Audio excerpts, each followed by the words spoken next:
All right, I wanted to talk about Upekkha or Upekkha, because I thought there's a time of year that everyone thinks should be easy, but rarely is. And transition, even good ones, can be difficult.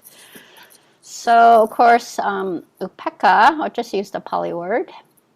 Pali is the first recorded language of Buddhism, and Sanskrit's the Mahayanas language. I just use the Pali. So Upekkha is one of the 4 Brahma Viharas, or the divine states, or home spots, you could say. They're considered qualities of emotional and mental state that the Buddha thought were easeful. So the 4 are, first one, probably many of you have heard of, is metta. Usually translated as loving kindness, or I like just kindness myself. And I also like unconditional friendliness.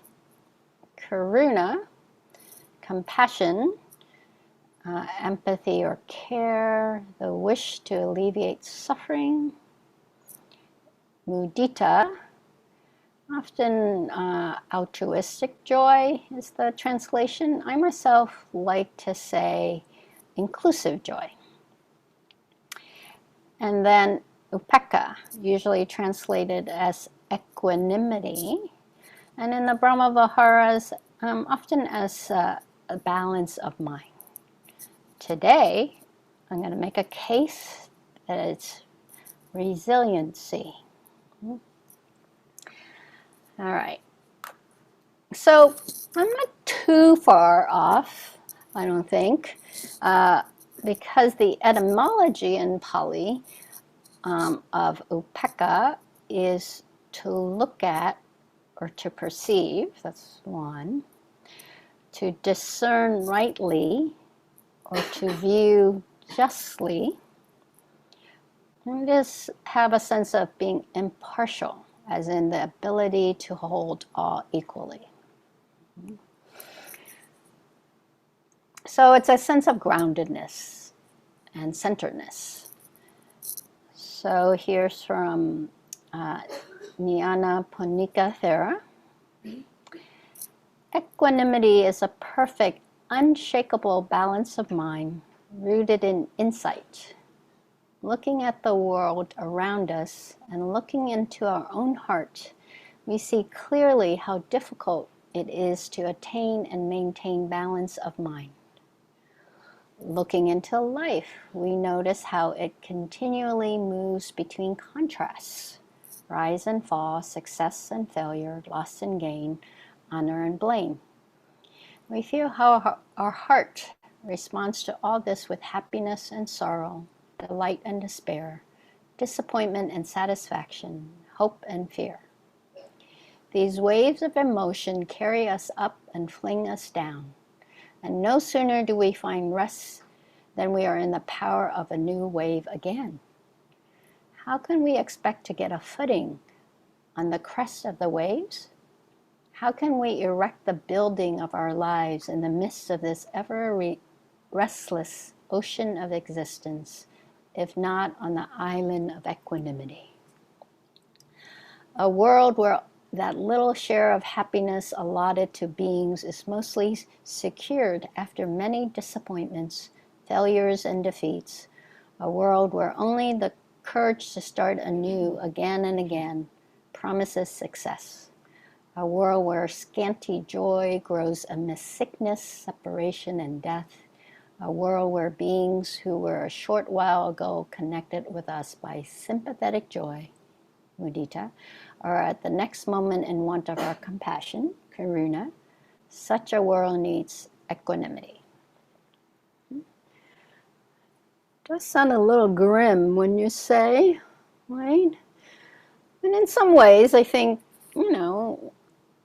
I will say I'm up, for those who know me, I usually live in San Francisco, and I'm up here in Russian River to do some writing, and I don't listen to the news when I'm up here. So, but when I do, there sure is a lot going on that, gives us a sense of these. And so the teachings here does end with, right, what now is the nature of that insight? It is a clear understanding of how all these vicissitudes of life originate and of our own true nature. So in essence, there are 2 points of insight, right, that we can practice and we can negotiate with these 2 points. And they are karma and not self. Karma we'll talk about as cause and effect, conditionality, and not self is not no self, mind you, but I'll say more as we go on. So again, I'm making the case that perhaps in modern parlance we could say that if it's useful, that equanimity or upekkha is much more about resilience, because to me there's a sense of much more dynamic, not so much I just have to take things as they come to me. So here's a definition in dictionary for resilience: the capacity to recover quickly from difficulties, the ability of a substance or object to spring back into shape, elasticity. So, what do I have here? You guys see it? What do I have here? Rubber bands. I have a little one. Kind of reminds me when I had braces in the old days when they would strap them. This one might have come from a banh mi sandwich. This one came off of my broccoli. And this one I found here where I'm staying. Very nice big one. Right. And so, these are kind of a sense of this is our shape, and yet we have elasticity. Right? A rubber band holds, this is a big one to pick for that. Where's my little one? A rubber band will keep things together, right? Right? A rubber band, what else can you do? It stretches.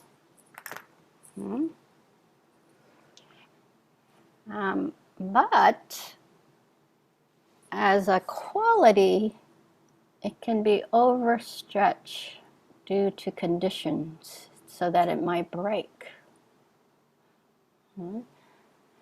And while the elasticity is an innate quality of a rubber band, right? What kinds of energy is used, right, is applied to it, affects it. For instance, if you have left a rubber band out in the sun or heat too long, then it becomes brittle, wouldn't you say? If it's improperly used, maybe I try to hold too much. I've done that, try to put something around and then it breaks. So again, while the elasticity is innate, conditions affect. So what are some of the conditions that we know can impact our resiliency? So I'm going to talk about karma, and a simplified version, which is really about because of this, that happens, or consequence, or impact. These days we really understand about impact, don't we? So I think even one of the, in essence, one of the communication things is about that, right? How you're, yes, you want to do their best in speech, and then you want to, when the impact is not as you intended, we practice receiving that as opposed to, trying to defend our intention.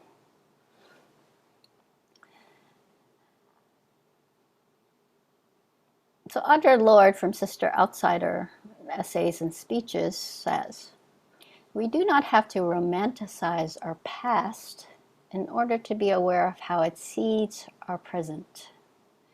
We do not have to suffer the waste of an amnesia that robs us of the lessons of the past, rather than permit us to read them with pride as well as deep understanding.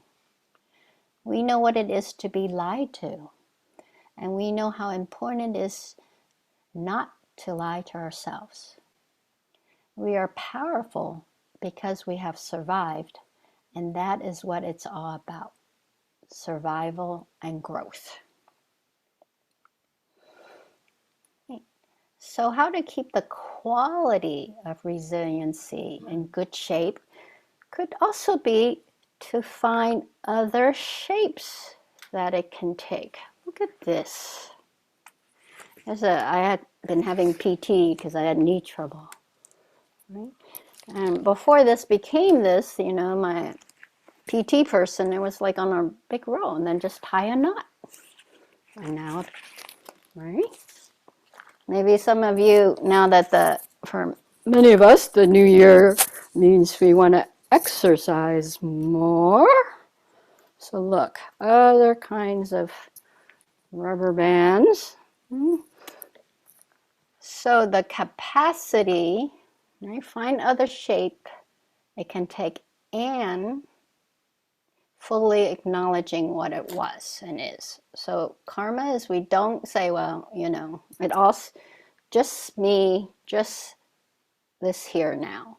It takes me, but you do not come here, and the conditions of where you live, the nature of government or oppression, right? The conditions of life are present, right? So, and we can find other shapes, right? So just to go through the definition, English is my second language. It's my only one now, but it was my second. So I really like the dictionary. So I'm going to talk about it as this definition: the capacity to recover quickly from difficulties. They do say toughness too, but I don't like that one. So if you go read it, yeah, it's there. But I'm not talking about it so much, right? Because that's bleh. It's been used on us too much. So again, we don't deny difficulties, and we know that it challenges us. And how is it that we can learn and grow from it? So the first noble truth, of course, is that in life there's difficulty, there's stress, right? There's dis-ease. So it's a essence of things. But Upekkha, in the four Brahma Viharas, why there are four of them, Upekkha is considered, it's the fourth one because it is considered the hardest one. I will say the very, very traditional phrase of Upekkha is, I am the owner of my karma, right? And I can't, and I can't overthrow it, right? How you are here comes through all the causes and conditions.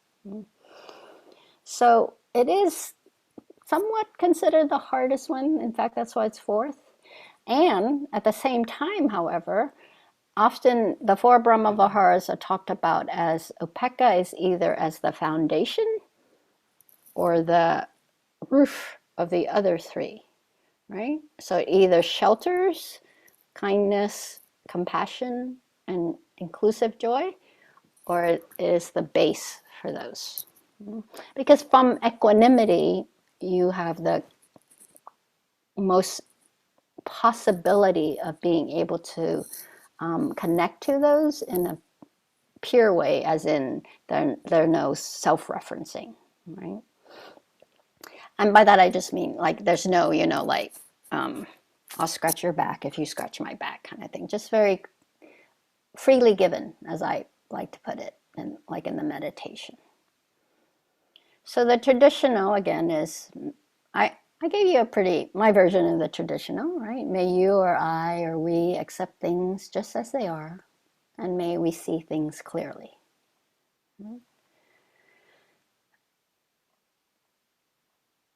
So I kind of want to reclaim and redefine it, right, as knowledge and responsibility, right?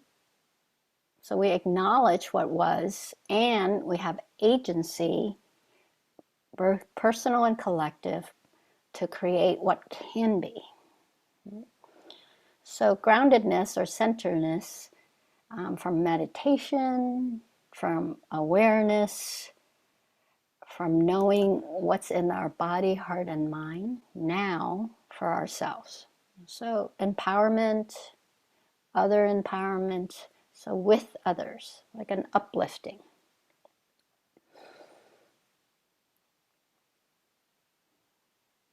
So again, quality of resiliency is to find other shapes. So this takes creativity, right? Again, a rubber band doesn't have to just take the shape, right? You could make other things out of it, right? Cat's cradle. Use it for your, oh well, I was going to put my hair back, but I forget. I don't have any hair to put back anymore, right? You could, oh yeah, when I was a kid, I used to make little guns to shoot a rubber band. Right? Not very Buddhist these days, but right, it could be a weapon, or it could be just for fun kind of thing, right? So resiliency can be transformed to take other shapes and forms. Again, not to negate what was, but having the sense that we're able to stretch when condition needs us to. And as a sense of validation that we are able to. So the second is from the second definition, the ability of a substance or object to spring back into shape, elasticity. Now to me, not self is the quality that we can rely on in this case. And now, not self here is not non-self or no self, right? The Buddha never said that there wasn't a you, right? Actually, when he was asked, he didn't answer. But what it means is very much that things, well, a couple things. One is that you're always made up of components. So when I say hand, we call this a hand, but it's made up of fingers and thumbs and palm. So you are always made up of components. And that's one. The other thing is that there are conditions for how you come into being, right? And so there's no solid, enduring self. That's what not self means. It also means it doesn't have to be about you. Remember in Finding Nemo, the goals were like mine, mine, mine, mine, mine, mine, mine. Do you guys remember that? That's like the epitome of self, right? So can it be not about you? Or it doesn't have to be in reference to you. Or you don't have to have a sense of identity with it. Not that, notice it's always based on condition. In Buddhism, it's always, that's what karma is always based on condition. So it's not like, identifying ourselves as queer or as female or whatever you want to identify. There's never anything that you shouldn't have those. It's just based on condition. When is it useful to hold that and when is it not, right? Like, sometimes if you don't want to get in a fight with a family member who's homophobic, you naturally don't assert that, right? If you want to, inform them and have them acknowledge it, then you're willing to take that identity. But it's based on condition, right? But in general, when you actually, to be perfectly honest, if you think about it, sometimes, people go, oh, it's all this stuff. But really, when I walk through the day, I don't actually self that much, right? always assert myself. Right? So those are not related to us. It doesn't have to be about us, me, myself, or I. And the ability to have that is the flexibility. For instance, this is why, like, they say when people retire, it's really where they get depressed and they don't know who they are anymore, right? It's because you had a sense of identity with your job. Not that it's bad, but this is an example of how when the identity changes based on condition, you can suffer if you hang on to it. That's really all it means. When it's a sense of self that you're hanging on to causes you or others suffering. And we practice seeing how that happens, right? So that we can have choice, we can be flexible. Like when I first came out, right? Well, maybe it doesn't make any sense now that I'm a nun and I have a shaved head, right? But, I used to cut my hair short. I used to have, long hair, bangs, the classic. I was a very quiet, nice Asian girl, right? And then, women's studies, queer studies, take back the night and all that, and I cut off my hair, bleached it blonde, right? And I was, like really asserting, but these days I don't have to assert it so much because I'm more comfortable with it. So it's also about that. Where is it that I feel I defend it more when it's in question or when it's being challenged, right? But when it's accepted, then there's less need to assert it. That's my sense, not just about queer in general. So things are not solid. We're made up of components, and the other thing is there's always a we, right? You are interrelated, right? You did not just suddenly become queer, right? Like I might have been queer, but when do you know that you're queer? And some people, sure, they have a sense, but even having the word for it comes from others, right? I had some Thai American friends. They grew up in Thailand. Their father's Thai, their mother's white. And she was in the Peace Corps. This is a long time ago. She was in the Peace Corps. So they lived the first 18 years of their life in Thailand. Then they came to the U.S. They were twins. And they heard the word lesbian. And they were like, oh, that's who we are. And they said in Thai at the time, this is in the 80s, there wasn't a word for lesbian. There were slang words, by the way. Tom means you're a butch, and D, as in lady, means you're a femme.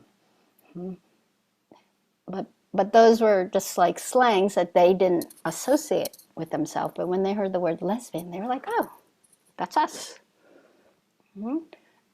And so we're not, there's no me without others, even in how I identify myself or not. So if and when we remember that any form, be it what we call me, you, us, and situation called for us, be it institutions, structures, or policies, are always changing. They come together and fall apart, right? And it's defined one day as one thing and one day as another. I remember when I came out, well, past coming out, but in the 90s, I never thought, like, we could marry, right? And now, not everywhere in the world for sure, and not everywhere in the U.S. for sure. And, well, things have really changed, right? In my days, came out in college. Now kids are coming out in elementary school, and it's great, right? I mean, a few years ago, I would say high school, and now I could even say elementary school, right? So things change. So Elasticity is inherent. This is what we need to remember. In fact, to me, not self is elasticity.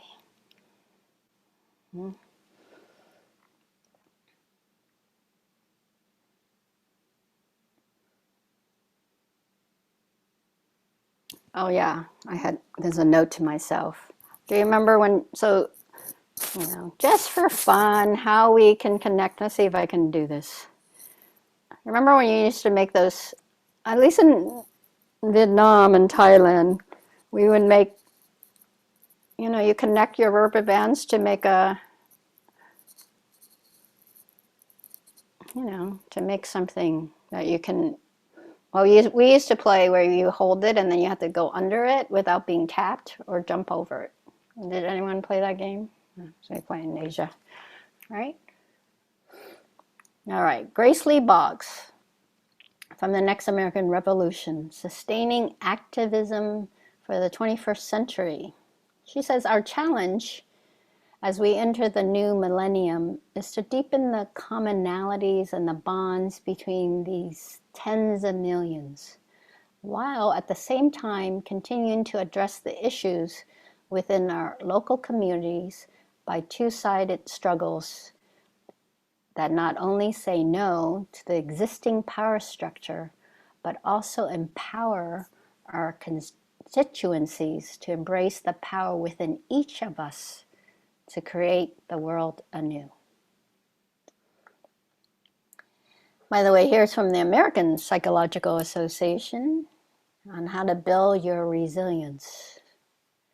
The process of adapting well in the face of adversity, trauma, tragedy, threats, or significant sources of stress.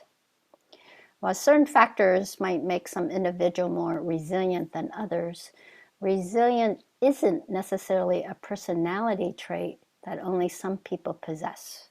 On the contrary, resilience involves behaviors, thoughts, and actions that anyone can learn and develop. The ability to learn resilience is one reason research has shown that resilience is ordinary, not extraordinary. Like building a muscle, increasing your resilience takes time and intentionality. So like the four Brahma Viharas, they're to be practiced, right? You say those phrases to strengthen your sense that they're true and possible. And then also in the way that they're talked about, we didn't go through the classic five, but it's about expanding. So a sense that when I know that's true and possible, then I can share it and I can give it away, and it can be inclusive. We can have it together. So Upekkha is not about getting it right. Practicing know it more clearly in ourselves, including when it's difficult to connect with. In the practicing, just as in all the meditative practices, we increase both our capacity to know and feel it and our ability to gain confidence in the qualities of Upekkha in ourselves and with others. So Upekkha is not some detachment. It's non-attachment sometimes is the word, but it really is about, that's why I'm thinking much more about elasticity, resiliency. And by the way, in the meditation, those first four are pretty much the classic phrasing, and then I added, connect to a sense of centeredness here and now. That's one way that I would do it. Let me have confidence in my capacity of flexibility, to let go into freedom of the unknown. I didn't quite say it that way to you all, but that's what I have down, into spaciousness, right? How would you define it?